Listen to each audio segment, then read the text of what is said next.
सत्यान्वेषी the इंक्विजिटर दूसरा और अंतिम भाग। लेकिन अतुल की दृष्टि लाश पर नहीं थी। उसकी नज़र कमरे के प्रत्येक वस्तु और कमरे के हर एक कोने पर तेज कटार की तरह घूम रही थी। उसने पहले चारपाई को देखा, सड़क पर खुलने वाली खिड़की से झांक कर देखा और हम लोगों के पास आकर धीरे से कहा, आत्महत्या नहीं, हत्या है, एक जघन्य हत्या। मैं पुलिस को बताने जा रहा हूँ, कृपया कोई भी किसी चीज को हाथ न लगाए। अनुकूल बाबू बोले, क्या बात कर रहे हैं अतुल बाबू, हत्या? लेकिन दरवाजा तो अंदर से बंद था। और फिर वह देखिए। उन्होंने खून से लथपथ हथियार की ओर इशारा किया। अतुल ने सिर हिलाते हुए कहा, यह जो भी हो, लेकिन यह हत्या है।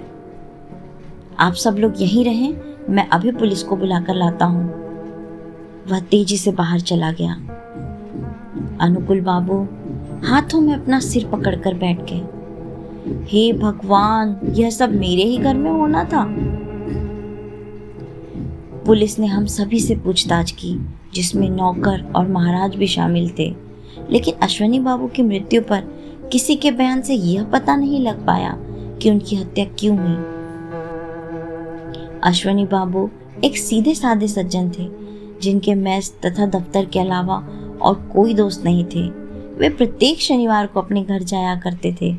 इन साप्ताहिक क्रम में पिछले 10-12 वर्षों से कभी चूक नहीं हुई थी। पिछले कुछ समय से वे डायबिटीज रोग से ग्रस्त थे। ऐसी कुछ ही बातों का पता चल पाया। डॉक्टर ने अपना बयान दिया। जो कुछ उसने कहा, उसने अश्वनी बाबू की मृत्यु को और गुड़ बना दिया। उन्होंने कहा, अश्वनी बाबू मेरे मेस में पिछले 12 वर्षों से रह रहे थे। उनका घर बर्दवान जिले के हरिहरपुर ग्राम में है। वे एक मर्केंटाइल फर्म में नौकरी करते थे, जहां उनका वेतन 130 रुपया था। इतनी कम आय में कलकत्ता में सब परिवार रहना संभव नहीं था, इसलिए वे अकेले मेस में रहते थे। जहां तक मैं जानता हूँ, अश्वनी बाबू एक सीधे साधे और जिम्मेदार सज्जन थे। वे उधार लेने पर विश्वास नहीं करते थे, इसलिए उन पर कोई कर्ज वगैरह नहीं था। जहाँ तक मैं जानता हूँ, उनमें नशे आदि का कोई ऐप भी नहीं था। इस मेस का हर व्यक्ति इस बात की तस्दीक कर सकता है। उनके पूरे प्रवास में मैंने उनमें कभी कोई संदिग्ध आचरण नहीं पाया। पिछले कुछ महीनों से उन्हें डायबिटीज की शिकायत थी, इसलिए मैं उनका उपचार कर रहा था, लेकिन मैंने कभी उनमें कोई मानसिक विकार का संकेत नहीं पाया। कल पहली बार मैंने उनका व्यवहार कुछ असामान्य पाया था। कल सुबह लगभग 9:45 पर मैं अपने कमरे में बैठा था, जब एकाएक अश्वनी बाबू अंदर आए और बोले, डॉक्टर, मैं प्राइवेट में आपसे कुछ विमर्श करना चाहता हूँ। मैंने कुछ आश्चर्य से उन्हें देखा था। वे काफ़ी परेशान दिखाई दे रहे थे। मैंने पूछा, क्या बात है? उन्होंने चारों ओर देखा और आहिस्ता से बोले, अभी नहीं, फिर कभी, और जल्दबाजी में अपने दफ्तर के लिए निकल गए। शाम को अजीत बाबू, अतुल बाबू और मैं बात कर रहे थे। तब अजीत बाबू ने पीछे मुड़कर देखा कि अश्वनी बाबू दरवाजे के पीछे छुपकर हमारी बातें सुन रहे हैं। जब हमने उन्हें पुकारा तो कुछ बहाना बनाते हुए तेजी से चले गए। हम सभी आश्चर्यचकित थे कि उन्हें क्या हुआ था। तब लगभग 10 बजे फिर मेरे कमरे में आए थे। उनके चेहरे से यह स्पष्ट हो रहा था कि उनके दिमाग में कुछ उथल पुथल हो रही थी। उन्होंने घुसते ही दरवाज़ा बंद कर लिया और कुछ देर तक कुछ बड़बड़ाते रहे। पहले तो बोले कि उन्हें भयंकर सपने आ रहे हैं, फिर बोले उन्हें कुछ भयानक रहस्यों का पता लगा है। मैंने उन्हें शांत करने का प्रयास किया, किंतु वे उत्तेजना में बोलते ही चले गए। आखिरकार मैंने उन्हें सोने की दवा देकर कहा, आज वे रात इसे खाकर सो जाएं, मैं कल सुबह आपसे बात सुनूंगा। वे दवा लेकर ऊपर अपने कमरे में चले गए। यह अंतिम बार था जब मैंने उन्हें देखा था, और फिर सुबह यह हो गया। मुझे उनके मानसिक संतुलन के बारे में शक जरूर हुआ था, किंतु मैंने सपने में भी नहीं सोचा था कि यह क्षणिक व्याकुलता उन्हें अपना ही जीवन लेने पर मजबूर कर देगी। जब अनुकूल बाबू ने अपना बयान समाप्त किया तब इंस्पेक्टर ने पूछा, तो आपका मत यह है कि यह आत्महत्या है? अनुकूल बाबू ने उत्तर दिया, और क्या हो सकता है? फिर भी अतुल बाबू का कहना है कि आत्महत्या नहीं है, यह कुछ और है। इस विषय पर शायद वे मुझसे ज्यादा जानते हैं, वे ही बताएंगे अपने विचार। इंस्पेक्टर ने अतुल बाबू की ओर मुड़कर कहा, अतुल बाबू आप ही हैं ना? क्या आपके पास कोई कारण है जिसके आधार पर आपकी धारणा है कि यह आत्महत्या नहीं है? जी हाँ, कोई भी व्यक्ति अपना गला इतने विभत्स तरीके से नहीं काट सकता। आपने लाश देखी है? जरा सोचिए, यह असंभव है। इंस्पेक्टर कुछ क्षण सोचता रहा, फिर उसने प्रश्न किया, क्या आपको कोई आइडिया है कि हत्यारा कौन हो सकता है? नहीं। क्या आप सोच सकते हैं कि हत्या के पीछे उद्देश्य क्या हो सकता है? अतुल ने खिड़की की तरफ इशारा करते हुए कहा, यह खिड़की ही हत्या का कारण है। इंस्पेक्टर ने एकाएक चौंक कर पूछा, खिड़की हत्या का कारण है? आपका मतलब हत्यारा इस खिड़की से अंदर आया? नहीं, हत्यारा तो दरवाजे से ही अंदर घुसा। इंस्पेक्टर ने अपनी हंसी रोकते हुए कहा, शायद आपको याद नहीं कि दरवाजा अंदर से बंद था। मुझे याद है। थोड़ा मजाकिया अंदाज में इंस्पेक्टर बोला, तो क्या अश्वनी बाबू ने हत्या के बाद दरवाजा बंद कर दिया? जी नहीं, हत्यारे ने हत्या के बाद कमरे से बाहर आकर दरवाजा लॉक कर दिया। यह कैसे संभव है? अतुल बाबू मुस्कुराकर बोले, बड़ा आसान है, जरा तसल्ली से सोचिए तो आपको समझ में आ जाएगा। इन सब के बीच अनुकूल बाबू ने दरवाजे को आगे पीछे से देखा और बोले, यह सही है, बिल्कुल सही है। दरवाजा आसानी से अंदर और बाहर दोनों ओर से बंद हो सकता है। हम लोगों ने ध्यान ही नहीं दिया। देखिए, यह इसमें ये लॉक लगा है।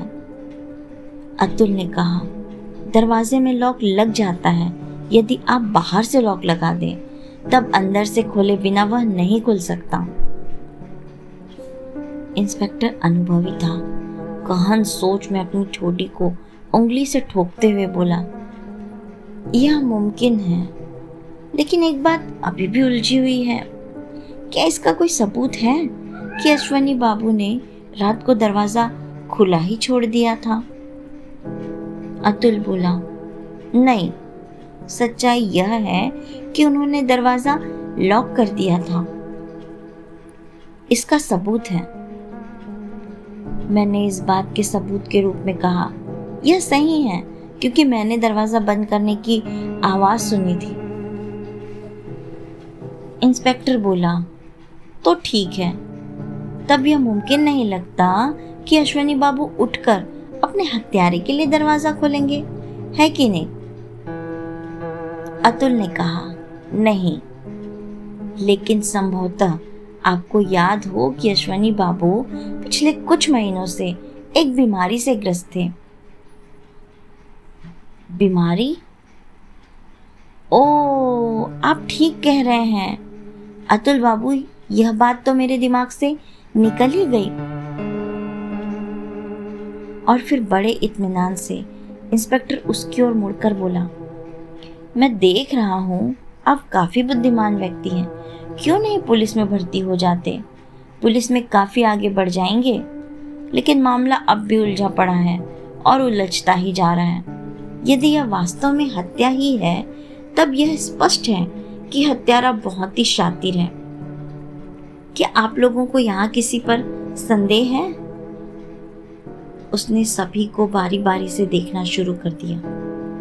हम सभी ने अपनी गर्दन हिलाकर इनकार कर दिया।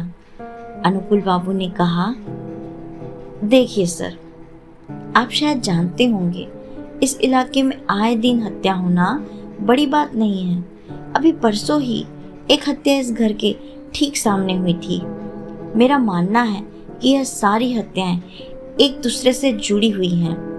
यदि एक का पता लग जाए तो सभी का रहस्य उजागर हो जाएगा, और यह तभी संभव हो सकता है जब हम वास्तव में अश्वनी बाबू की मृत्यु को हत्या मानकर चलें। इंस्पेक्टर ने कहा, यह बात सही है, लेकिन यदि हम इसके साथ दूसरी हत्याओं को सुलझाना चाहेंगे तो मुझे लगता है यह जांच कभी खत्म ही नहीं होगी। अतुल बोला, यदि आप इस हत्या की तह में जाना चाहते हैं तो केवल इस खिड़की पर ध्यान केंद्रित कीजिए। थके शब्दों में इंस्पेक्टर ने उत्तर दिया, हमें एक नहीं सभी पहलुओं पर विचार करना होगा अतुल बाबू। मुझे अब आप लोगों के कमरों की तलाशी लेनी है। सभी ऊपर नीचे के कमरों की पूरी छानबीन की गई, किंतु कहीं से हत्या की गुत्थी सुलझने का कोई सुराग नहीं मिल पाया। अश्वनी बाबू के कमरे की भी जांच हुई, किंतु उनमें भी कुछ साधारण पत्रों के अलावा कुछ नहीं मिला। रेजर की खाली डिबिया पलंग के नीचे पड़ी मिली। हम सभी लोग जानते थे कि अश्वनी बाबू अपनी दाढ़ी स्वयं बनाते हैं, इसलिए उस डिबिया को पहचानने में कोई मुश्किल नहीं हुई। लाश को पहले ही उठा लिया गया था। उसके बाद उनके रूम को बंद करके सील कर दिया गया। अपना काम करके इंस्पेक्टर दोपहर लगभग 1:30 बजे चला गया। अश्वनी बाबू के परिवार को तार द्वारा खबर कर दी गई थी। शाम तक उनका बेटा निकट संबंधियों सहित आ गया। वे सभी इस दुर्घटना से हतप्रभ थे। यद्यपि हम लोगों का अश्वनी बाबू से कोई रिश्ता नहीं था, फिर भी हम में से प्रत्येक सदस्य इस घटना से शोक संतप्त था। इसके अतिरिक्त हम लोग भी जान के खतरे से सहमे हुए थे। यदि यह घटना हमारे साथी के साथ हो गई है तो हमारे साथ भी हो सकती है। पूरा दिन इसी उधड़बुन में व्यतीत हो गया। रात में सोने से पहले मैं डॉक्टर के पास गया था। उनके चेहरे पर अब भी गंभीरता छाई हुई थी। पूरे दिन की घटना से उनके शांत और स्थिर चेहरे पर क्लांति और चिंता की रेखाएं उभर आई थी। मैं उनके पास बैठ गया और बोला, मेरे ख्याल से प्रत्येक सदस्य किसी दूसरी जगह जाने के बारे में सोच रहा है। अनुकुल बाबू ने एक हारी हुई मुस्कान के साथ कहा, इनका इनमें क्या दोष है अजीत बाबू? कौन चाहेगा ऐसी जगह रहना जहां ऐसी दुर्घटनाएं होती हों? लेकिन मैं अब भी यही सोच रहा हूं कि यह वास्तव में हत्या है या नहीं, क्योंकि यह तय बात है कि कोई बाहर का व्यक्ति तो यह कर नहीं सकता। जो कुछ हुआ है उसको देखकर तो यही लगता है, क्योंकि हत्यारा प्रथम तल तक पहुंचेगा कैसे? आप सभी जानते हैं कि मेस का दरवाजा रात को अंदर से बंद कर दिया जाता है, इसलिए बाहर का आदमी अंदर आकर सीढ़ियां चढ़ नहीं सकता। फिर अगर मान भी लिया जाए कि हत्यारा असंभव को संभव बनाने में सफल हो भी गया, तो उसे अश्वनी बाबू के कमरे में रेजर ब्लेड कैसे मिल गया?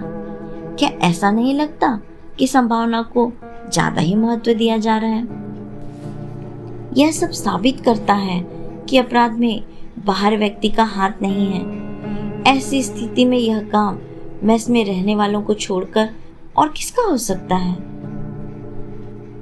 हम लोगों में से कौन हो सकता है जो अश्वनी बाबू की जान लेना चाहेगा? अलबत्ता अतुल बाबू जरूर नए हैं, जिनके बारे में हम लोग ज्यादा नहीं जानते हैं। मैं चौंक गया और मुंह से निकल गया, अतुल? अरे नहीं नहीं, यह मुमकिन नहीं है। भला अतुल बाबू क्यों अश्वनी बाबू की जान लेंगे? डॉक्टर ने कहा, यही तो आपकी प्रतिक्रिया से और भी स्पष्ट हो जाता है कि यह काम मेस में किसी व्यक्ति का नहीं हो सकता। तो केवल एक ही संभावना बचती है कि उन्होंने स्वयं ही अपनी जान ली हो, है ना? लेकिन आत्महत्या का भी तो कोई कारण होना चाहिए। मैं भी यही सोच रहा हूँ।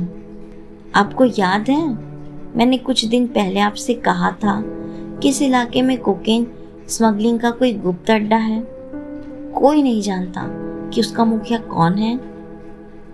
डॉक्टर ने आहिस्ता से कहा। अब सोचिए कि अश्वनी बाबू उस अड्डे के मुखिया थे। मैंने आश्चर्य मिश्रित उदासी से कहा, क्या? यह कैसे हो सकता है? डॉक्टर ने उत्तर दिया, दुनिया में कुछ भी असंभव नहीं है। इसके विपरीत इस संदेह से मेरा विश्वास और गहन हो जाता है यदि मैं अश्वनी बाबू की बातों पर ध्यान देता हूँ जो कल रात वे मुझसे कर रहे थे। वे अपने से ही घबराए हुए लग रहे थे। जब व्यक्ति खुद ही दहशत में होता है तो अक्सर अपना मानसिक संतुलन खो देता है। क्या पता इसके कारण उन्होंने आत्महत्या कर ली। जरा सोचने का प्रयास कीजिए, क्या यह सब कारण का स्पष्टीकरण नहीं करती? मेरा मस्तिष्क इन दलीलों को सुन सुनकर चकरा गया था। इसलिए मैंने कहा, मैं नहीं जानता अनुकुल बाबू, मैं इन सब बातों से कुछ भी नहीं समझ पा रहा हूँ। मेरे विचार से आपको अपने संदेहों की चर्चा पुलिस से करनी चाहिए। डॉक्टर उठकर बोले, मैं कल करूँगा। जब तक यह मामला सुलझ नहीं जाता मुझे चैन नहीं मिलेगा। उसके बाद 2 दिन गुजर गए। इस दौरान बार बार पुलिस और सीआईडी के विभिन्न अफसरों के आने और बार बार पूछताछ करने से हम लोगों के पहले से ही चल रहे परेशान दिनों ने जीवन ही दुभर कर दिया। मेस का प्रत्येक सदस्य जल्द से जल्द अपने सामान के साथ मेस छोड़ने के लिए तैयार बैठा था, लेकिन पहल करने से डर रहा था। यह सभी के मन में था कि मेस को जल्दी छोड़ना पुलिस की नज़र में शंका पैदा कर सकता था। अब तक यह स्पष्ट होता जा रहा था कि संदेह की सुई मेस के एक व्यक्ति की ओर झुक रही है, लेकिन हम लोगों को यह अंदाज़ा नहीं हो पा रहा था कि वह व्यक्ति कौन हो सकता है। कभी कभी क्षणिक भय से दिल की धड़कनें तेज हो जाती थी कि कहीं वह व्यक्ति मैं तो नहीं हूँ। एक दिन सुबह मैं और अतुल डॉक्टर के दफ्तर में अखबार पढ़ रहे थे। अनुकुल बाबू के लिए कुछ दवाएं एक पैकेट में आई थी। वे उन्हें खोलकर बड़े यत्न से अपने शेल्फ पर लगा रहे थे। पैकेट में अमेरिकन स्टैंप लगे थे। डॉक्टर कभी देशी दवाओं का प्रयोग नहीं करते थे। जब कभी उन्हें ज़रूरत पड़ती वे अमेरिका और जर्मनी से मंगाते थे। लगभग हर माह उनके लिए पानी के जहाज से दवा के पैकेट आते थे।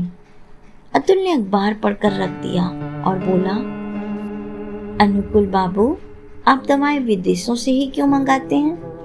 क्या देशी दवाएं अच्छी नहीं होती? उसने शुगर मिल की एक बड़ी बोतल उठाकर दवा निर्माता का नाम पढ़ा, एरिक एंड हेवेल। क्या यह मार्केट में सर्वोत्कृष्ट है? हाँ। अच्छा बताएं, क्या होम्योपैथी वाकई बीमारी का इलाज करती है? मुझे कुछ संदेह होता है, कैसे पानी की एक बूंद इलाज कर सकती है? डॉक्टर ने मुस्कुराते हुए कहा, तो क्या मैं समझूं कि ये सब लोग जो दवा लेने आते हैं बीमारी का नाटक करते हैं? अतुल ने उत्तर दिया, संभवतः इलाज प्राकृतिक रूप से होता है, किंतु उसका श्रेय दवा को दिया जाता है। विश्वास अपने आप में ही इलाज है। डॉक्टर केवल मुस्कुराकर रह गए। उन्होंने कोई जवाब नहीं दिया। कुछ देर बाद उन्होंने प्रश्न किया, अखबार में हमारे घर का कहीं नाम तो नहीं आया? नाम है। मैंने जोर से पढ़ना शुरू किया। श्री अश्वनी चौधरी की दुर्भाग्यपूर्ण हत्या का रहस्य अभी तक पता नहीं लग पाया है। अब सीआईडी ने केस को अपने जिम्मे ले लिया है। बताया जाता है कि कुछ तथ्यों का पता चला है। अनुमान है कि अपराधी को जल्दी ही पकड़ लिया जाएगा। मेरी जूती यह लोग जब तक चाहें उम्मीद की आस लगाए बैठे रहें। डॉक्टर ने मुड़कर देखा और बोले, ओह इंस्पेक्टर साहब। इंस्पेक्टर ने कमरे में प्रवेश किया। पीछे पीछे 2 सिपाही थे। वही पुराना इंस्पेक्टर था। बिना किसी बातचीत के वह सीधे अतुल के पास गया और बोला, आपके नाम वारंट है, आपको हमारे साथ पुलिस चौकी चलना होगा। कृपया कोई व्यवधान न डालें, कोई भी प्रयास व्यर्थ होगा। रामधनी सिंह, हथकड़ी लगाओ। एक सिपाही आगे बढ़ा और उसने अपने काम को बड़ी दक्षता से पूरा कर दिया। हम सभी भय और आतंक से खड़े हो गए। अतुल चिल्लाया, क्या है यह सब? इंस्पेक्टर ने कहा, यह रहा, अतुल चंद मिश्र को अश्वनी चौधरी की हत्या के अपराध में गिरफ्तार किया जाता है। क्या आप दोनों पहचान सकते हैं कि अतुल चंद मित्र यही सज्जन है? दहशत से त्रस्त हम दोनों ने अपना सिर हिला दिया। अतुल ने थोड़ा हंसकर कहा, तो आपका संदेह अंततः मेरे ही ऊपर हुआ? तो ठीक है, मैं आपके साथ पुलिस थाने चलता हूँ। अजीत, घबराना नहीं, मैं निर्दोष हूँ। एक पुलिसमैन आकर मेस के दरवाजे पर रुक गई। सिपाही लोगों ने अतुल को ले जाकर वैन में बिठाया और चले गए। डॉक्टर के दहशत से हुए पीले चेहरे से निकला, तो वह अतुल बाबू निकले। कितना अजीब है। चेहरा देखकर किसी की प्रकृति का पता लगाना असंभव है। मेरे जैसे शब्द ही खो गए थे। अतुल हत्यारा। इतने दिन साथ रहते हुए मेरे अतुल से संबंधों में एक लगाव हो गया था। उसके मृदुल व्यवहार से मैं काफी प्रभावित था। और वही अतुल एक हत्यारा, मुझे सच में बड़ा झटका लगा था। अनुकूल बाबू ने अपनी बात आगे बढ़ाते हुए कहा, इसलिए यह कहा जाता है कि किसी अजनबी को शरण देते समय 2 बार सोचना चाहिए। लेकिन कौन कह सकता है कि वह व्यक्ति इतना। मेरा मन बहुत अशांत हो रहा था। मैं तुरंत कुर्सी से उठकर अपने रूम में गया और जोर से दरवाज़ा बंद करके लेट गया। मेरा मन नहाने या खाने को नहीं हुआ। अतुल की चीज़ें दूसरी तरफ रखी हुई थी। उन्हें देखकर मेरी आंखों में आंसू आ गए।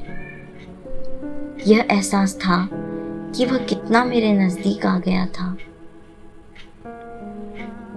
जाते समय वह बोला था कि वह निर्दोष है। क्या पुलिस से गलती हुई है? मैं उठकर बैठ गया और अश्वनी बाबू की हत्या की रात से एक एक घटना को विस्तार से सोचने लगा। अतुल फर्श में लेटकर डॉक्टर बाबू और अश्वनी बाबू की बातचीत सुन रहा था। वह यह क्यों कर रहा था? उसका क्या प्रयोजन था? यह सोचते सोचते लगभग 11 बजे मैं भी सो गया और मेरी आंख सुबह ही खुली थी। क्या पता इसी अवधि में अतुल ने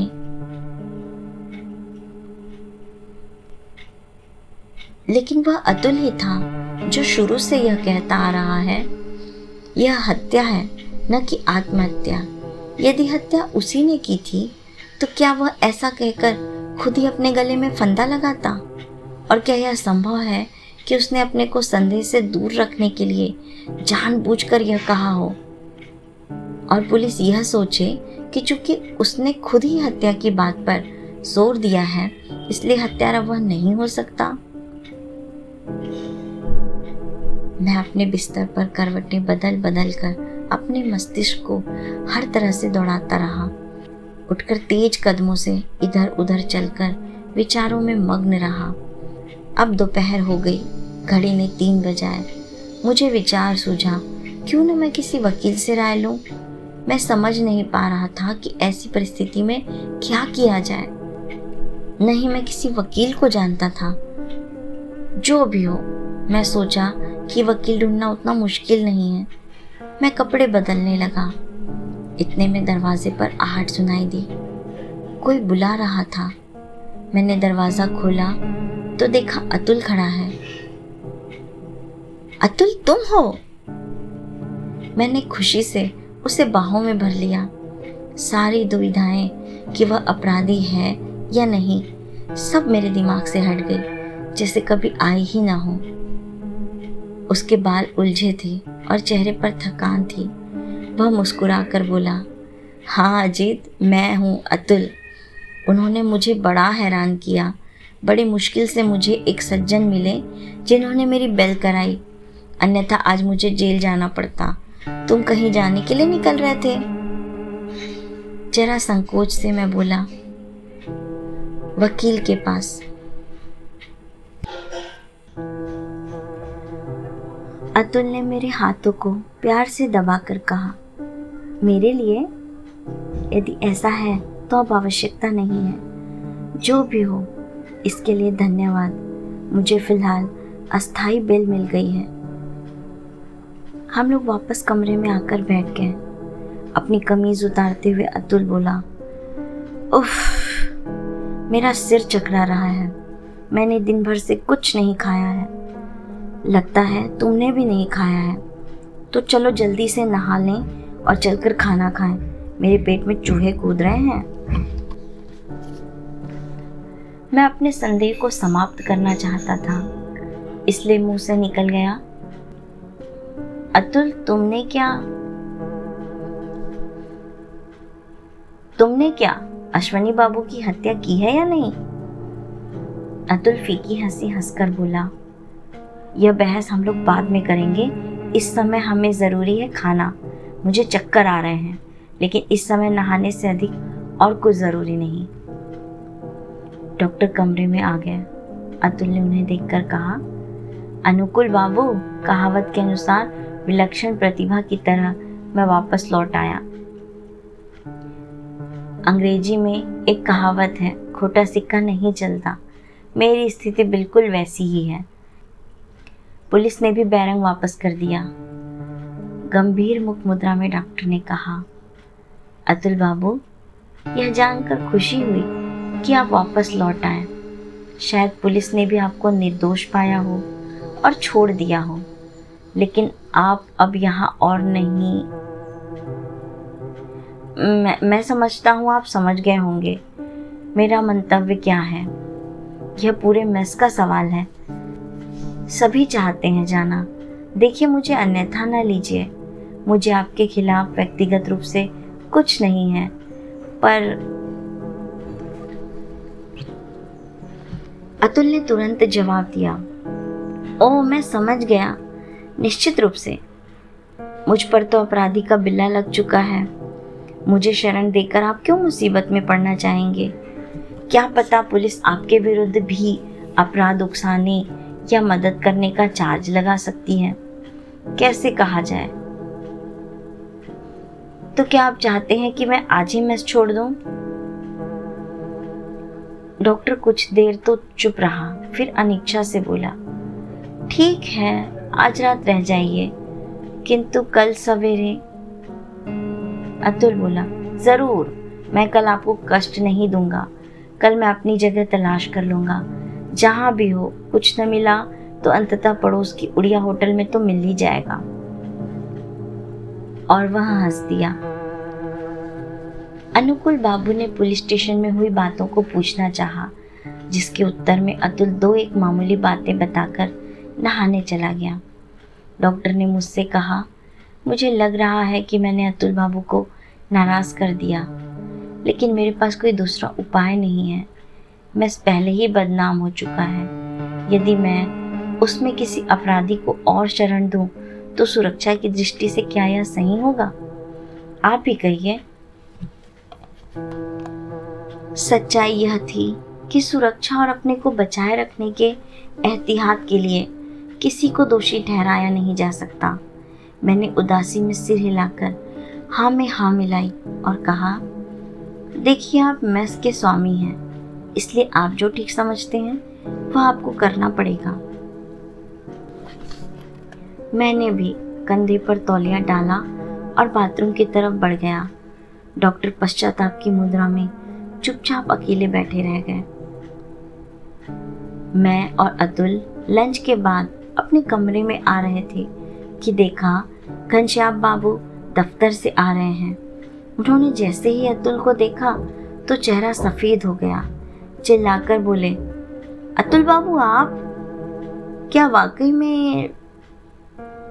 अतुल थोड़ा मुस्कुराया और बोला, हाँ मैं अतुल ही हूँ। घनश्याम बाबू, क्या आप दृष्टि दोष समझ रहे हैं? लेकिन मैंने सोचा पुलिस ने।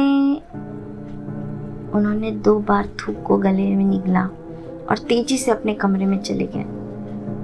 अतुल ने खुशी में आंखें नचाकर धीरे से कहा, एक बार का अपराधी सदा ही अपराधी रहता है ना?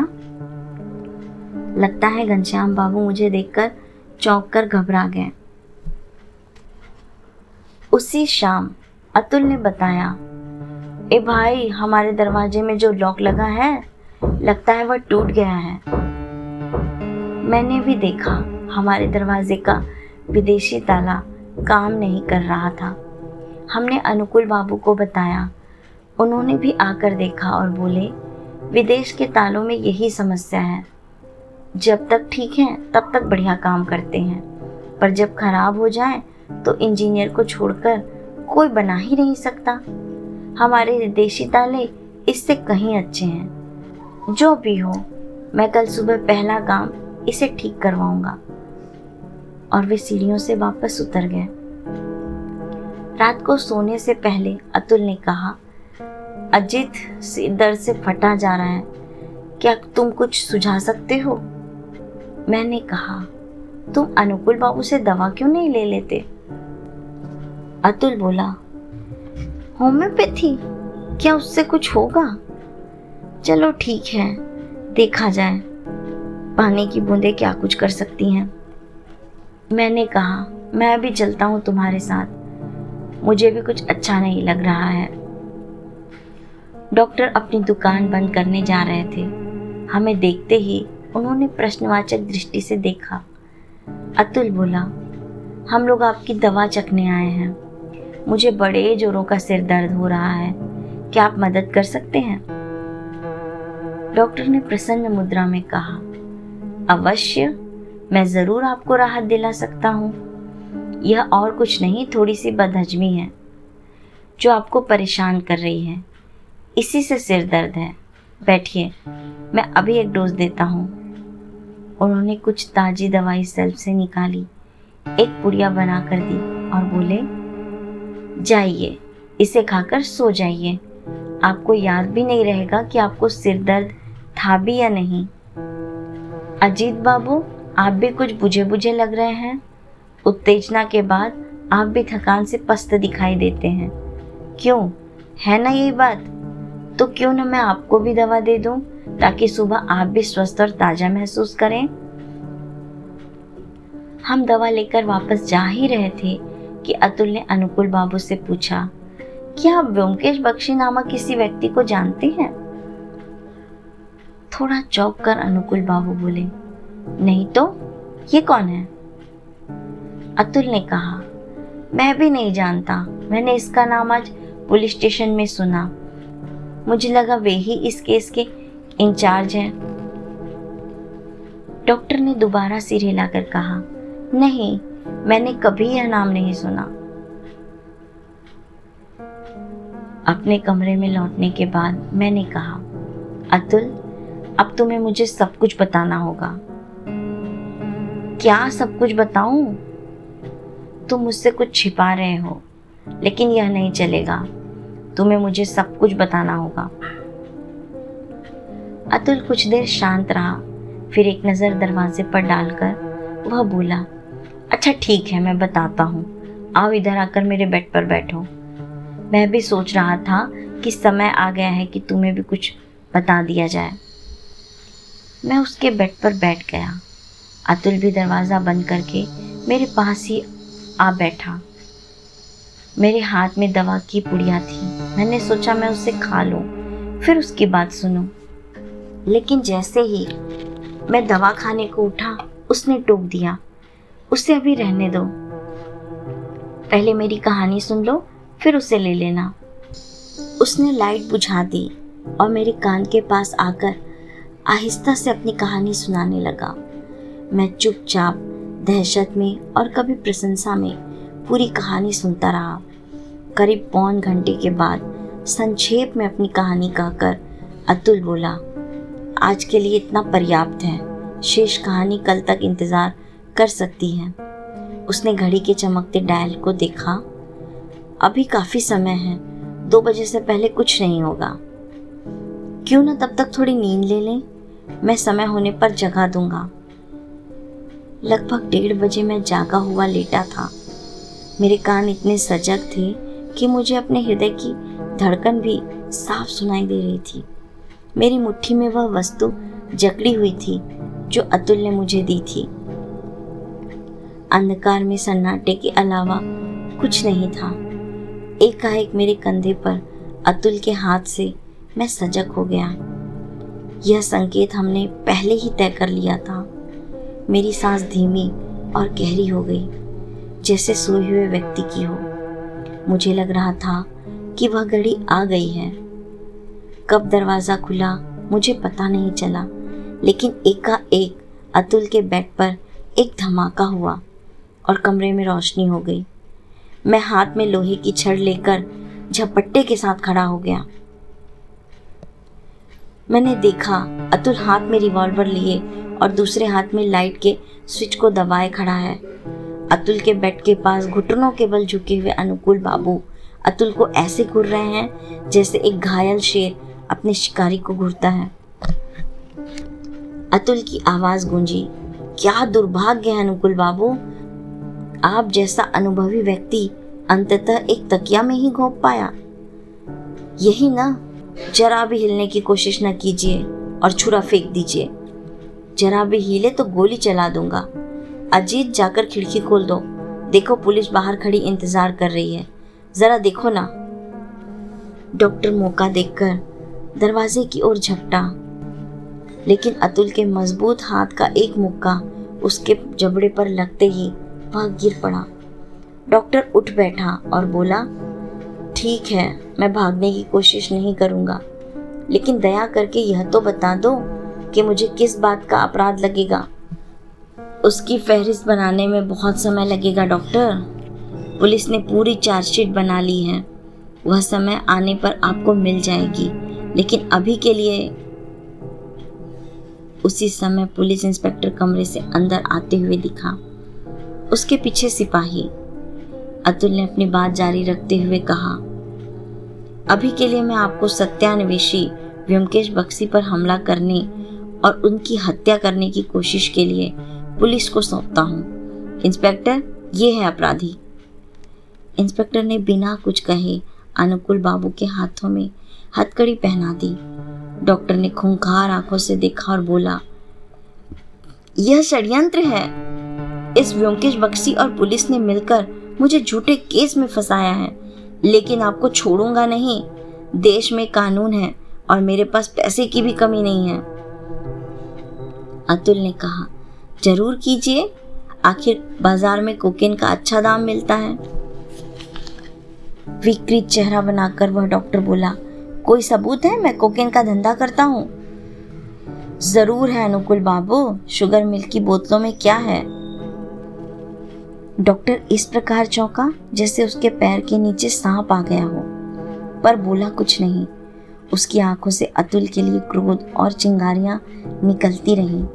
यह अनुकूल बाबू की छवि नहीं थी। सज्जनता के जामे से एकाएक एक खूंखार हत्यारा निकल आया था। यह सोचकर कि पिछले कुछ महीने मैंने इस व्यक्ति के साथ काटे हैं, मेरे रोंगटे खड़े हो गए। अतुल ने पूछा, डॉक्टर, अब यह बताएं कि कल रात आपने हमें क्या दवा दी थी? क्या यह मोर्फिया का चूर्ण था? चलिए, आप नहीं बताएंगे, मुझे कोई फर्क नहीं पड़ता। केमिकल जांच हमें सब कुछ बता देगी। उसने चरुट जलाया और बिस्तर पर सहारा लगाकर बैठ गया और बोला, इंस्पेक्टर, अब कृपया मेरा बयान ले लें। एफआईआर बनने के बाद डॉक्टर के रूम की तलाशी हुई, जिसमें कोकेन से भरी 2 बड़ी बोतलें पाई गई। डॉक्टर चुप बना रहा। लगभग सुबह होने वाली थी जब डॉक्टर तथा उसके माल के साथ पुलिस ने प्रस्थान किया। अतुल बोला, यह जगह तमाम उपद्रव और उठापटक से भरी पड़ी है, क्यों न तुम मेरे घर चलकर एक कप चाय पी लो। हम लोग हैरिसन रोड स्थित 3 मंजिल इमारत के सामने उतरे। घर के बाहर गेट पर पीतल की प्लेट पर लिखा था, व्योमकेश बख्शी, सत्यान्वेषी, दी इंक्विजिटर। व्योमकेश जरा तकल्लुफ से बोला, आपका स्वागत है, कृपया मेरे घर में प्रवेश करके मुझे आदर प्रदान करें। मैंने पूछा, सत्यान्वेषी, द इंक्विजिटर, यह क्या मामला है? यह है मेरी पहचान। मैं जासूस शब्द पसंद नहीं करता। जांच पर्यवेक्षक शब्द तो उससे भी व्यर्थ है।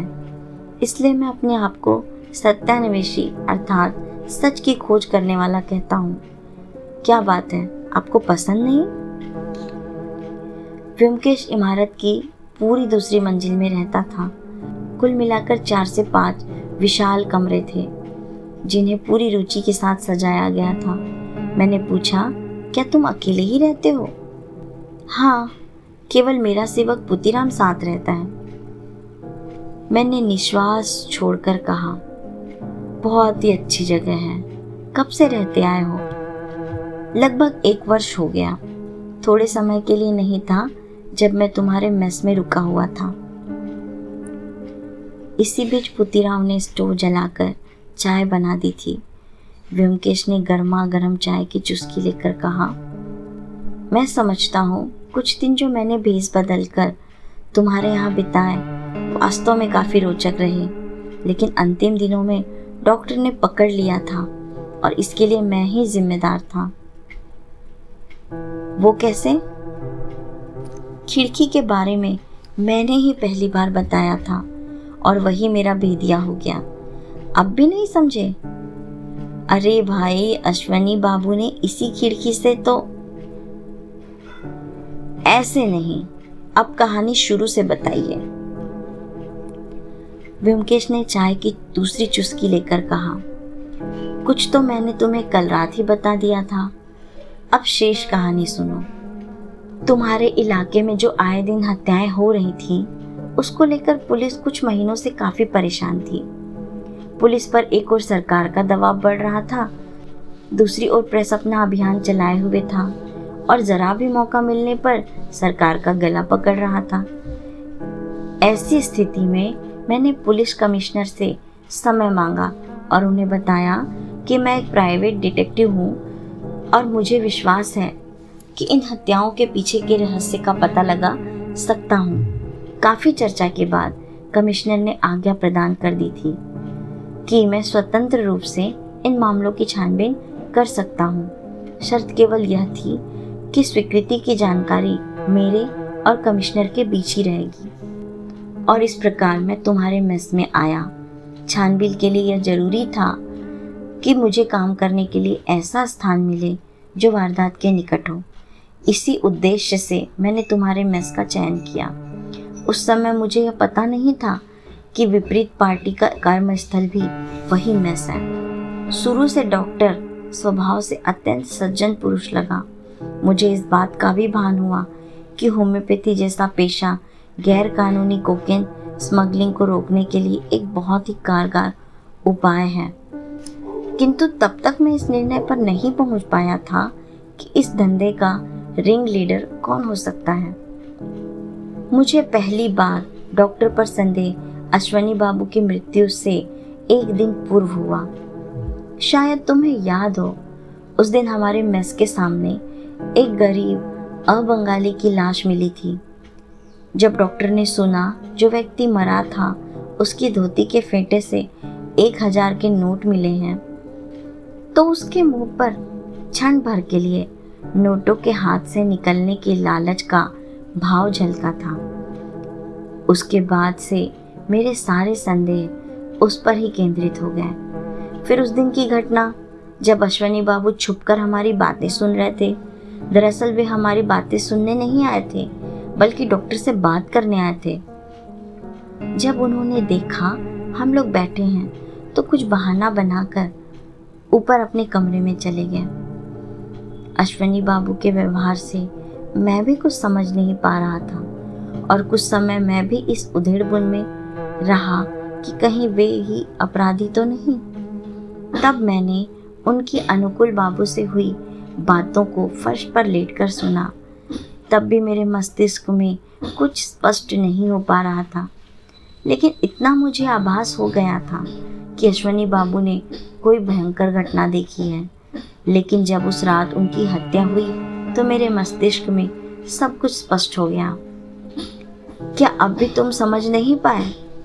डॉक्टर नितांत गोपनीय तरीके से गैर कानूनी नशीली दवाओं का धंधा करता था और अपने इस रिंग लीडर के काम को रहस्य की अभेद्य चादर से छिपाए रखता था। जो कोई भी उसके भेद को जान जाता था उसे फौरन रास्ते से हटा दिया जाता था। यही कारण था जिसकी वजह से उस पर अभी तक कोई आंच नहीं आ पाई थी। जो व्यक्ति सड़क पर मरा पाया गया था वह अनुकूल बाबू का ही दलाल था या फिर माल सप्लाई करने वाला सरगना था। यह मेरी धारणा है, हो सकता है मैं गलत भी हूँ। उस रात जब वह व्यक्ति डॉक्टर के पास आया था तब दोनों में तकरार हो गई थी।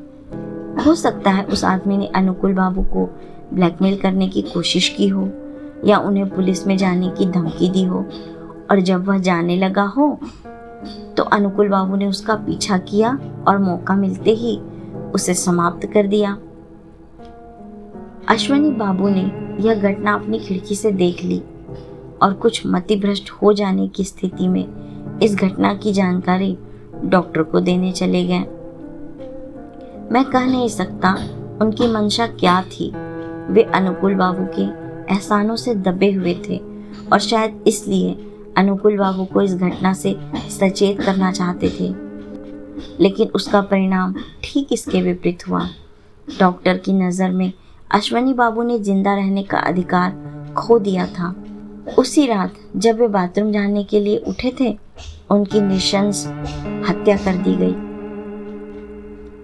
मैं कह नहीं सकता कि शुरू में डॉक्टर का मुझ पर कोई संदेह था, लेकिन जब मैंने पुलिस को यह बताया कि वह खिड़की ही हत्या का कारण है तब डॉक्टर समझ गया कि मैं भी कुछ करने जा रहा हूँ और इस प्रकार मैंने भी अपने जीवन समाप्त करने का अधिकार अर्जित कर लिया। लेकिन मैं उसके लिए अभी तैयार नहीं था, इसलिए मेरे दिन पैनी नज़र और सजग पहरेदारी में कटने लगे।